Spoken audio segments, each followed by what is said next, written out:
Good afternoon, everyone. I welcome you all to our Wednesday seminars. And I'm very happy to welcome our today's speaker, Ankita Jindal from ISI, Delhi. Before starting the talk, I would like to request you all to keep your audio on mute. There will be a question answer session at the end. Nevertheless, if you want to ask any question, please do it using the chat box and wait for a signal from our coordinator, Professor Shanta Lindstrom, before unmuting your audio. So welcome, Ankita. We can start. Thank you, Tanvi ma'am. Good afternoon, everyone. The title of this talk is Family of Laguerre Polynomials with Galois groups as alternating groups. The work presented in this talk is a joint work with Professor Shanta Lindstrom. So we begin with the definition of generalized Laguerre polynomials.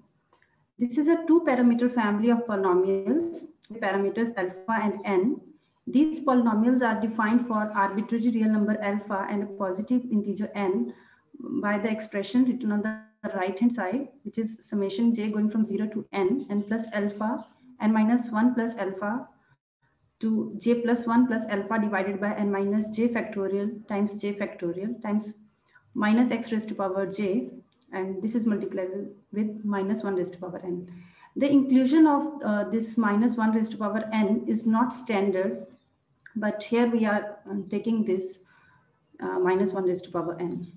So as we can see, this polynomial is defined for any arbitrary real number, but we will be discussing this polynomial for only integral values of alpha.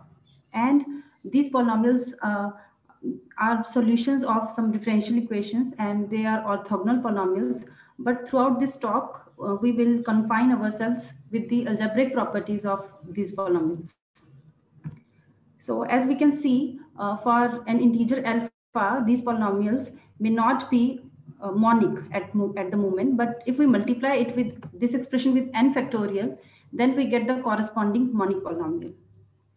As we will be discussing the irreducible property of these polynomials, one may think that there may be reducible Laguerre polynomials also. So for that, the example is very simple and easy. If we take alpha to be minus a, where a lies between 1 and n, and it is an integer, then the Laguerre polynomial ln minus ax is x raised to power a times ln minus ax. So there are examples of reducible Laguerre polynomials also. And these are the trivial ones. There are other examples also. But so this talk is formally divided into three parts. In the first part, we will be discussing a little bit about the background of this problem, from where this problem started, the reducibility and Galois group study of Laguerre polynomials. And then we will be discussing about the tools that we have used in our research. And in the third section, we will be discussing about some how the proof goes. So that will be the point of discussion in the third part. So let's look at this inverse Galois problem for Laguerre polynomials. In 19th century, mathematicians were interested in the problem of finding a Galois extension such that for a finite group G, the Galois extension has the Galois group G.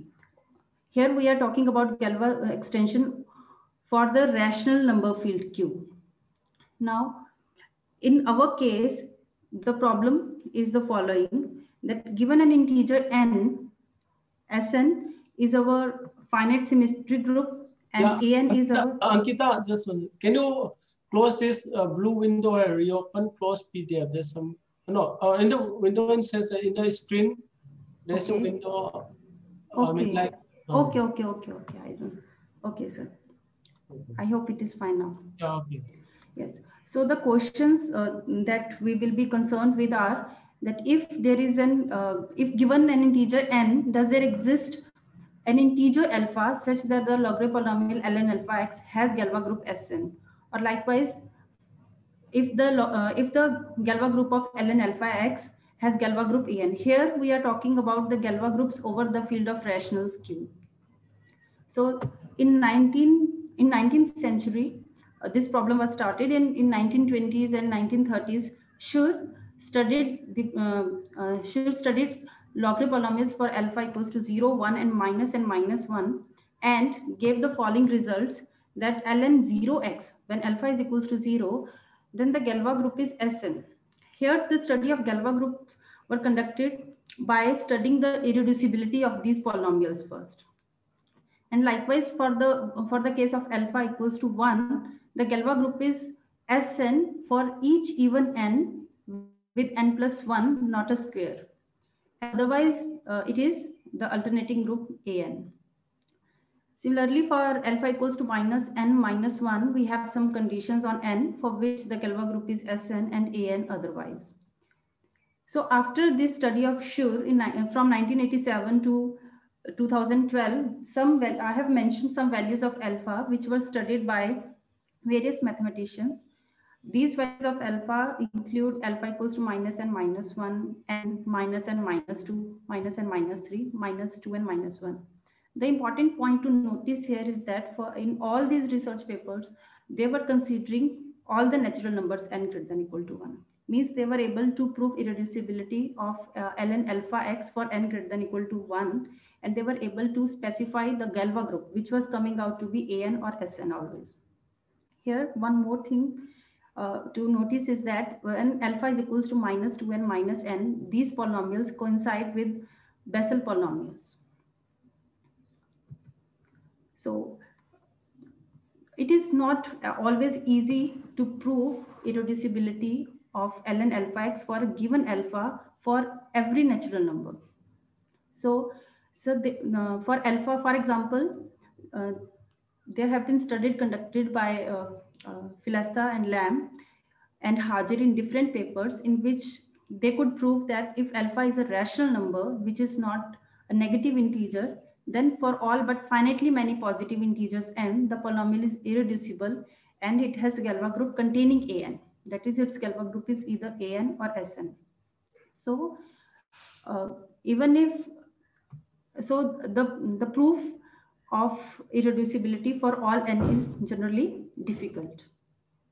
So now I would like to specify the results which we will be discussing in the due course of this talk. So the first result is that when alpha is of the form minus 2 and minus beta, and beta lies between minus 4 to 4, then polynomial is irreducible whenever beta is non-zero. And if beta is equals to 0, then the polynomial is irreducible when n is odd, or if n is even, then it should not be a power of 2, or its power of 2 dividing n is bounded by some constant multiple of log n. Similarly, we have a result corresponding to alpha equals to n plus gamma, where gamma is in the range minus 6 to 3. And when gamma is equals to 0, then the complete irreducibility is not achieved. But when n is even, we have partial results. So now, in this talk, we will be focusing ourselves to the first theorem. That too, when beta lies between 1 and 4 only, we will discuss the non-existence of a factor of degree k. So we will be focusing on the first result. So now one may think that why are we considering these values of alpha? So next few slides will answer that question. Now, why irreducibility help us to find Galois group? It is well known that Galois group of an irreducible polynomial of degree n over Q is contained in the alternating group An if and only if its discriminant is a rational square. Okay, I forgot to tell you that the discriminant for the Laguerre polynomials was obtained by Schur in 1929. So in 2005, Hajer proved the following result, that if fx is an irreducible polynomial over rationals and its degree n satisfies this property that there is a prime in the interval n by 2 to n minus 2 dividing the slope of an edge of a polygon of fx, the Galois group contains An. That is, its Galois group is either An or Sn. So he could particularly specify that the Galois group is an if and only if the discriminant is a square and Sn otherwise. Now here, the statement includes Newton polygon, which we will be discussing in the coming slides. So from here, one can see that if we know about the Newton polygon and if we know that there is a prime in this interval satisfying this property, then we can know what the Galois group is like. So to establish all the Laguerre polynomials whose Galois group is an, it is logical to find out the pairs n comma alpha such that the discriminants of these polynomials are of the polynomial ln alpha x is a non-zero square, and then only to look for the irreducibility and to compute the Galois group of ln alpha x. So in 2013, Banerjee explicitly described two sets A0 and A infinity, which consist of the pair n comma alpha, and these n comma alpha has the following property: the discriminant is a non-zero square if and only if n comma alpha is in A0 or A infinity. The set A0 is a finite set, and it can be explicitly determined in terms of given parameters, and so theoretically we can compute the corresponding Galois groups also. But the set A infinity is a union of 30 infinite families, and it was not easy to study irreducibility and Galois group for all these 30 infinite families. In 2014, in another paper, Banerjee proved that if n is less than equals to 5 and the pair n comma alpha belongs to A infinity, then the Galois group is always an except for the two possibilities of n comma alpha. And if n is greater than equals to 6, then the Galois group is an if and only if the polynomial is irreducible. So from here it is clear that if we want to prove that the polynomial has Galois group an, it is enough to prove that it is irreducible over rationals. So further he proved that the associated Galois groups will be an except for alpha equals to 23 and n equals to 4. So the 19 families in the set A infinity have been extensively studied so far, and the remaining 11 families can be summarized in the following way. In these 11 families, n is greater than equals to 1, n is an integer greater than equal to 1, and alpha is of the form either -2n minus beta or n plus gamma, where beta belongs to 4, 2, 0, -4, and gamma belongs to -6, -1, 1, 2, 3. Hence, these choices of alpha give rise to our result. So where we consider beta lying between -4 to 4 and gamma lying between -6 to 3. When we take gamma equals to 0, the case of alpha equals to n, it has been studied by Filesta and Lamb as and Trifonov and others, as we have specified earlier also. But the case has not been completely studied. The case of even n is still partially incomplete for the partially incomplete in the sense that they could only prove that if it is reducible, then it can only have a factor of degree 1 and a factor of degree n-1. So now we move on to the second part of this talk, in which we will be discussing the methods that we use in the proof of our results. So these methods include Newton polygons, which have appeared earlier also, Erdo-Sylvester arguments, and some knowledge about largest prime divisors of a product of consecutive integers. Now let us start with Newton polygons. For that, we need this definition of p-adic valuation. Given a prime p, p-adic valuation of an integer m denotes the largest power of that prime p dividing m, if m is non-zero. And if m is 0, we define its p-adic valuation to be infinity. Now with this definition, for a prime p, if fx is a polynomial written as a n x raised to power n, so on up to a1x plus a0 with integral coefficients such that both the leading coefficient and the constant term is non-zero, we consider the set as denoted by 0, nu p of an, 1, periodic valuation of an minus 1, so on up to n, periodic valuation of a0. Now this set S is a set in the extended plane R2 union with infinity, where the first and element in this set 0, nu p of an and the last element n, nu p of a0 are definitely finite. So there is a, now we consider the polygonal path formed by the lower edges along the convex hull of this set S. And this polygonal path is called the Newton polygon associated with this polynomial fx. And if we choose a different prime, then the Newton polygon is different. So this Newton polygon has few properties. As I have already said, that the points 0, nu p of an and n, nu p of a0, they are definitely finite, and that the leftmost edge of the Newton polygon of fx will have 0, nu p of an as an endpoint, and the rightmost edge will have n, nu p of a0 as an endpoint. Moreover, the endpoints of every edge of the Newton polygon will belong to the set S. And the third point is that the slopes of the edges of the Newton polygon will always increase from left to right. Here is an example of the Newton polygon.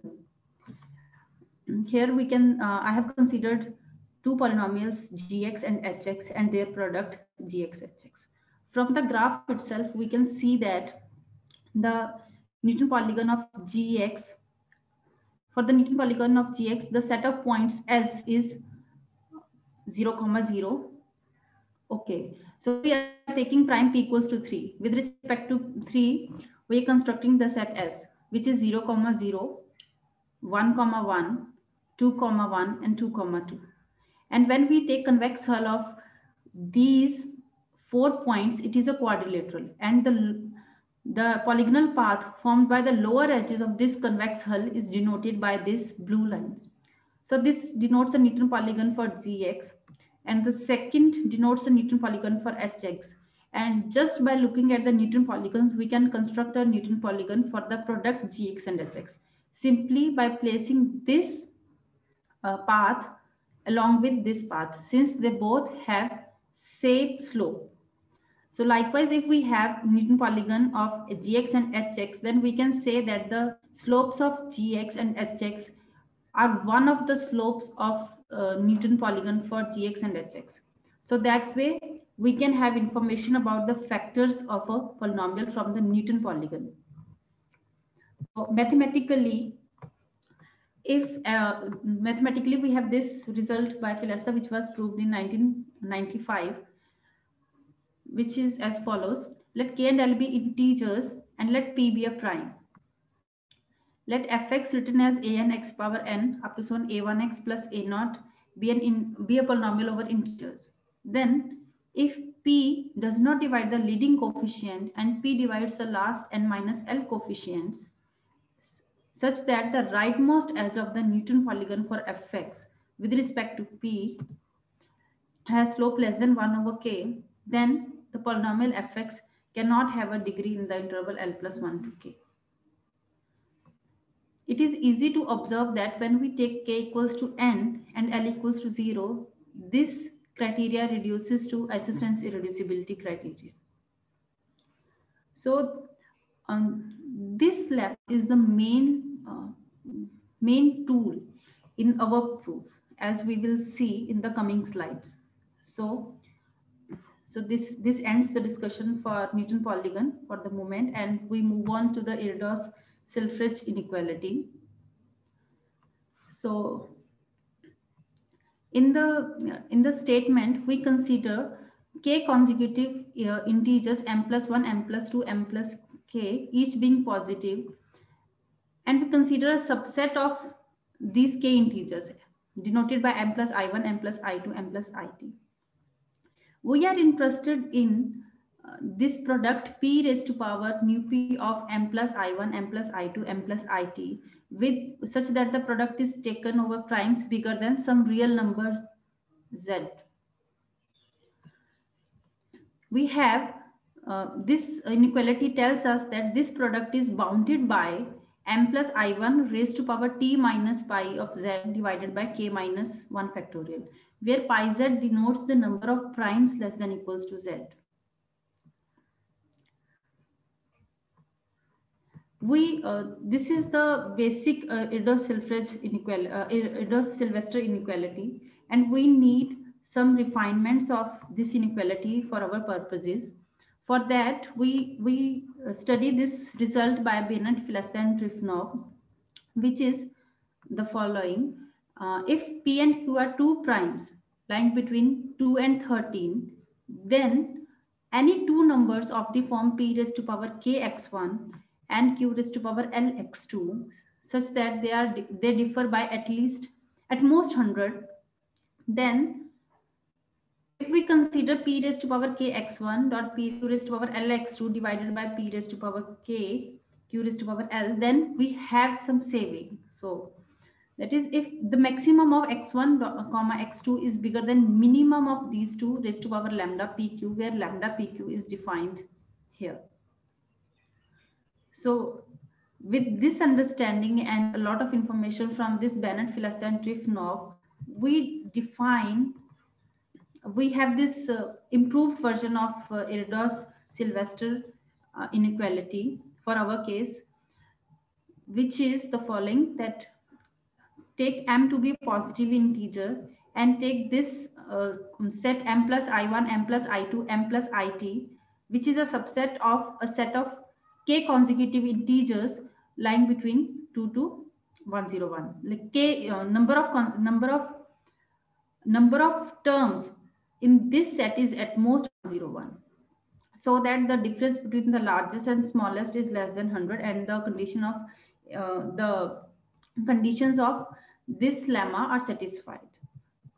So let's move back to here. So now here, instead of t minus pi z, we have t minus pi z plus lambda s, where lambda s is defined to be minimum of tau in SS, where SS denotes a set of permutations in 1, 2, 3 up to S, summation I going from 1 to S minus 1, and maximum of lambda P tau I, P tau j, where j lies between I plus 1 to S.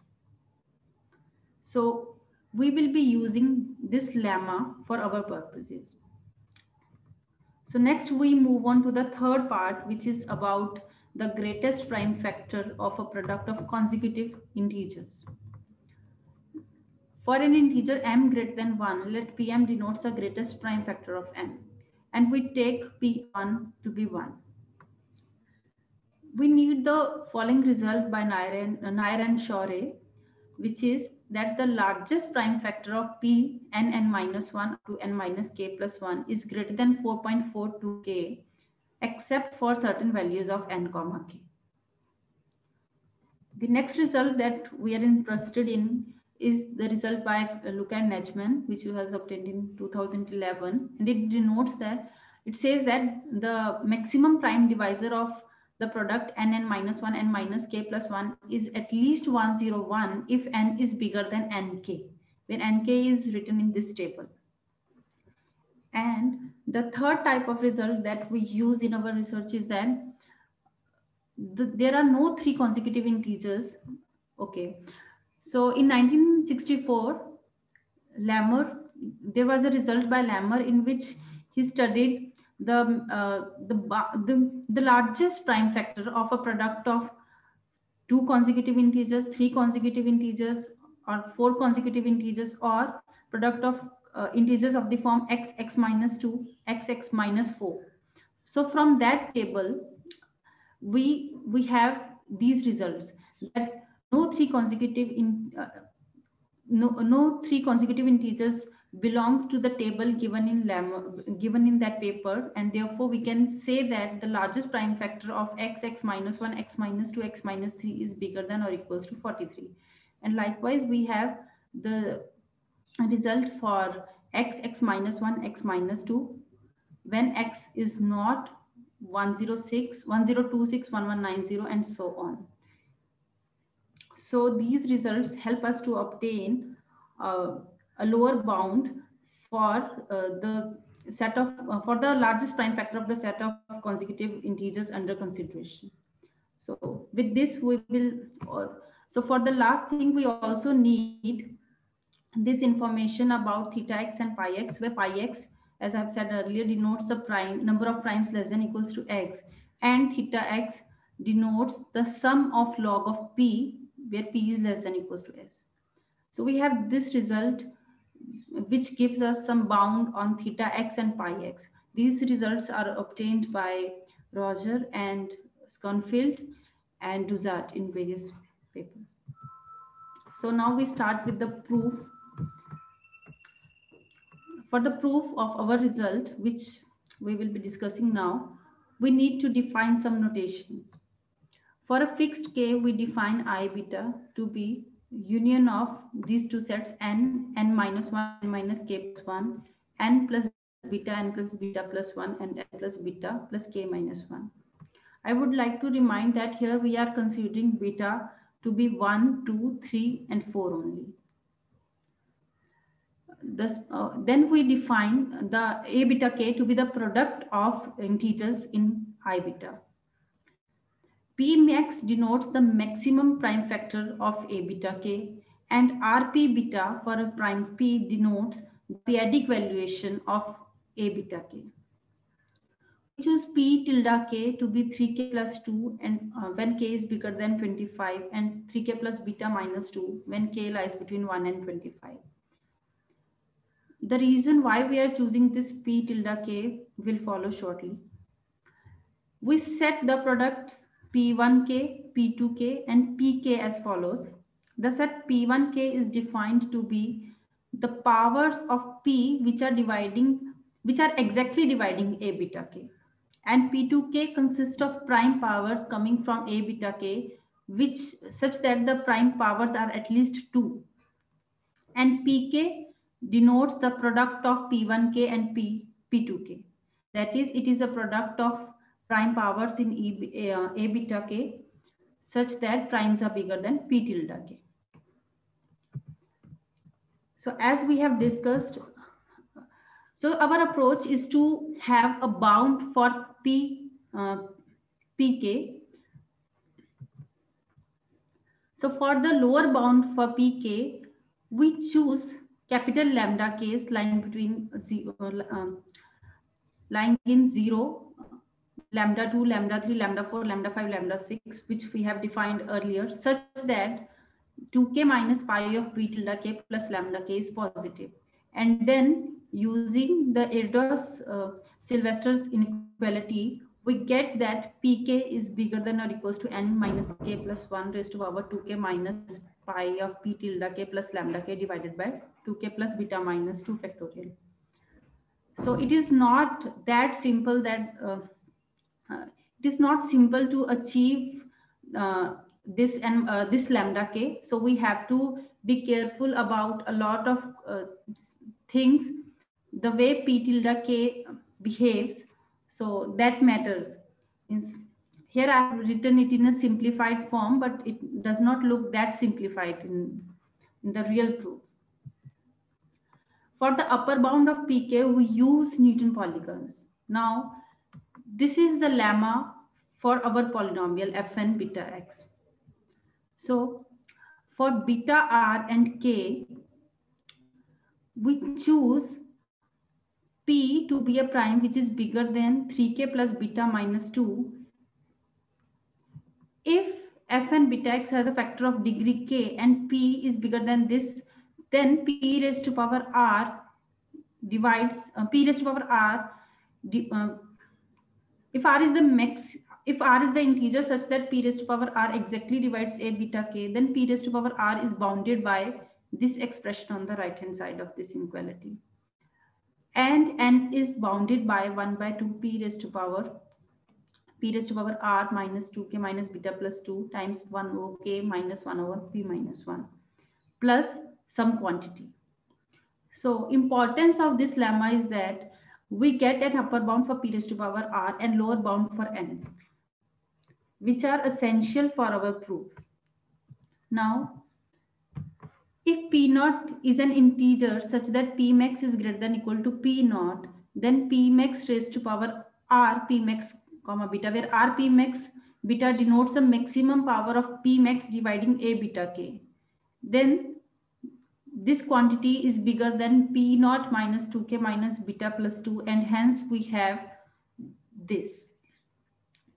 So all of these calculations are needed just to get a lower bound for n, which can be obtained in terms of k, beta, and p naught. So our intention is to get a lower bound for n. For fixed k, beta, we choose p naught so that we have a finite value which is bounded by, which serves as a lower bound for n. Now with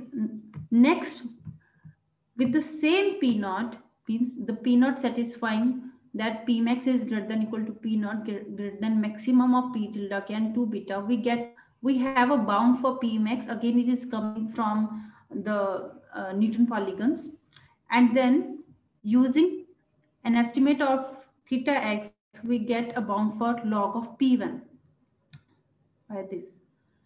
So from this bound, we get that log of p1k is less than 1.000081, 2k plus beta minus 2 plus p naught minus 1k divided by p naught minus 1 minus k log of p max, and multiplied by log of 2n minus theta of p tilde k. Now the important thing to notice here is that on the right hand side, there is some constant multiple of log n plus some constant.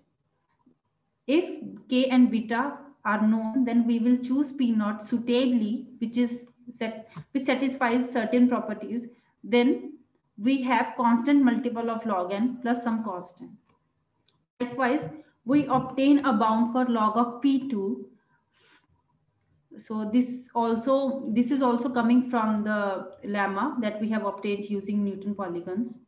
So we get a bound for log of p2, which is less than 2.512 square root of yk beta z. And if we look at the expression of yk beta z, then we will see that it is a constant multiple of log of n plus some constant.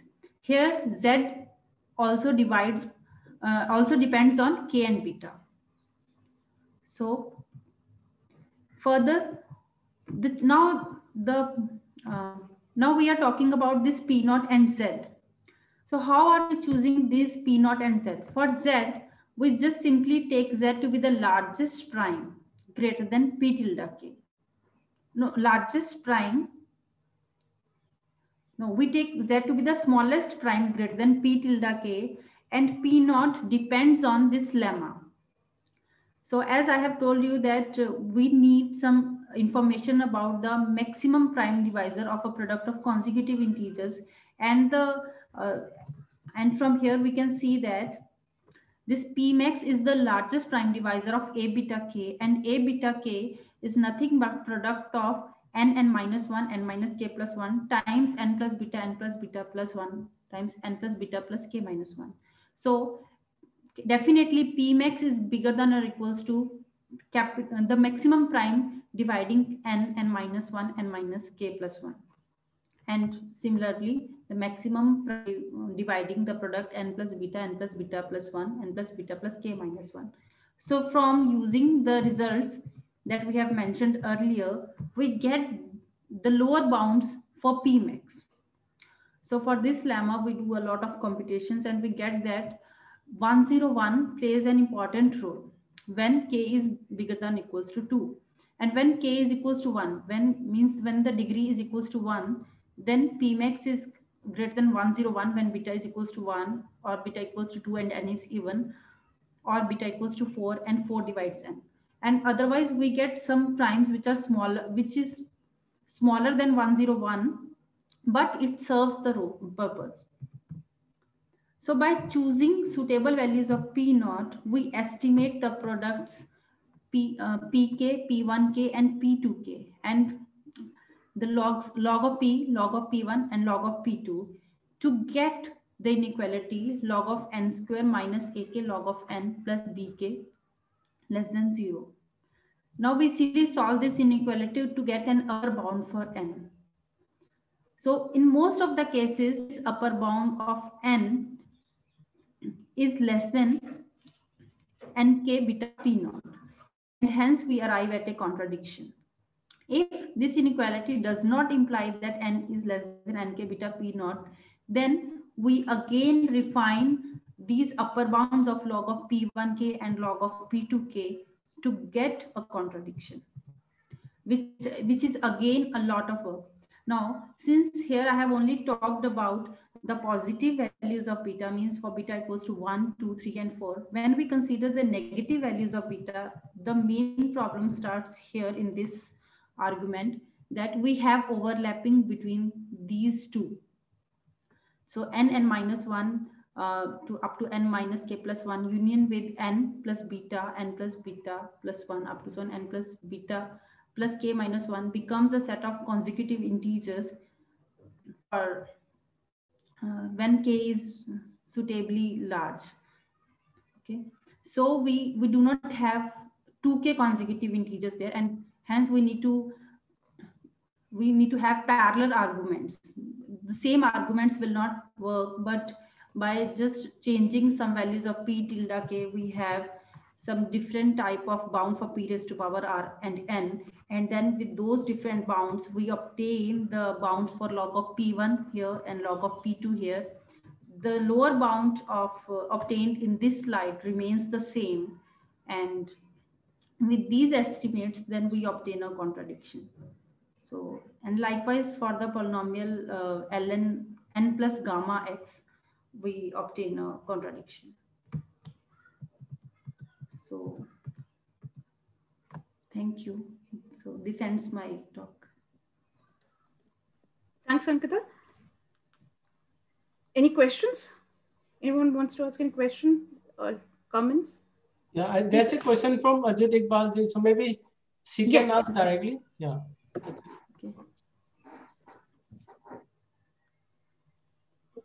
Yes, I wanted to ask about any information on the modulus of the roots.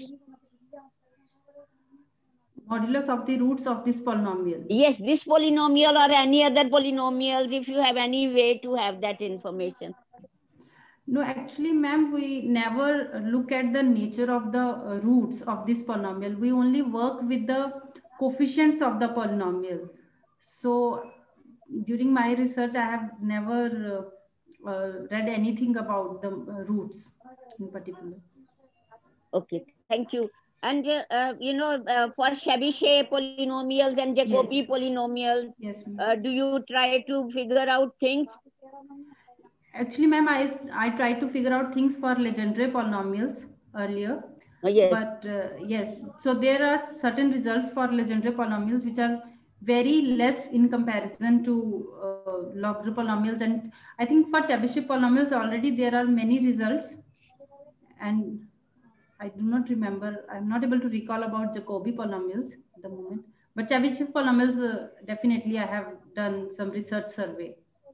Wonderful talk, thank you. And you know, I have papers, joint papers on Laguerre polynomials and other orthogonal polynomials. Okay. You know, but they concern orthogonality of these orthogonal polynomials and preservation of the property, and also relation to dilation operators or differential operators, because all these classical polynomials come from solutions of differential equations.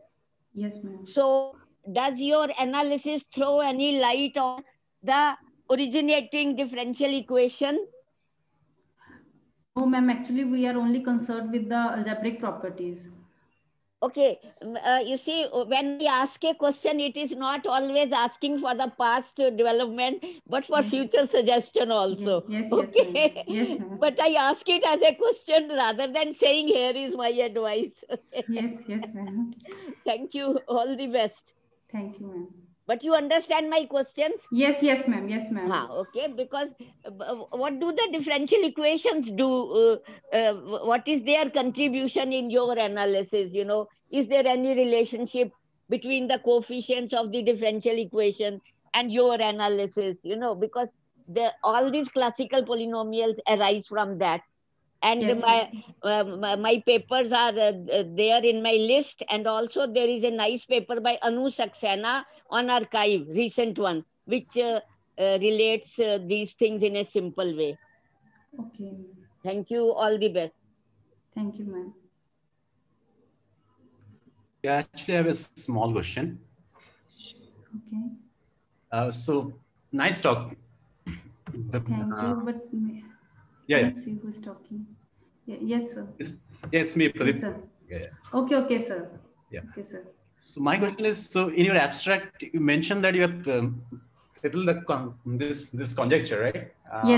Yes. No, not. I have said that we have settled the conjecture. Yes. Mm-hmm. So. Yeah, but there is one case that is not addressed, right? Yes. Okay. Alpha equals to n. Alpha equals to n. Right. Yeah, alpha equals to n. That too, sir. Actually, we have partially solved it for n even, not completely. So actually, that is still work under progress kind of situation. So right. That's why I think if say n is some 2 to the power fixed k times some odd number, then you can solve the problem, right? Yes, and but that the power of 2 has to be bounded by some constant multiple of log of n. Right. Yes, sir. K has to be fixed. So I'm saying k is fixed here. Yes, so, sir. I think I have. I think I mentioned something in this. So here you can see in first theorem, I have mentioned a constant multiple of log of n when I'm considering alpha equals to minus 2n case. So in a similar way, we have a constant multiple of log of n when alpha is equals to n. But I did not mention it here because it is still work under progress. But yes, we have a bound. Right. So similar bounds are already there. So this basically means that asymptotically almost now, I mean, all the polynomials are of this particular form. They have Galois group an, right? Yes, sir. Yeah, right, correct. So good. One other question I was thinking. Anyway, yeah. So I'll stop right there. Yeah. Thank you. Thanks. Thank you, sir.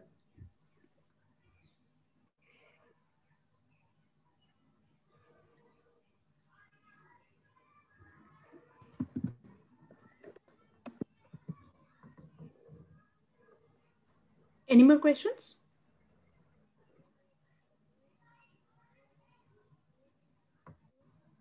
So if not, thanks, Ankita, once again. Thank you, ma'am. It was a nice talk. And thanks to all the participants for joining us.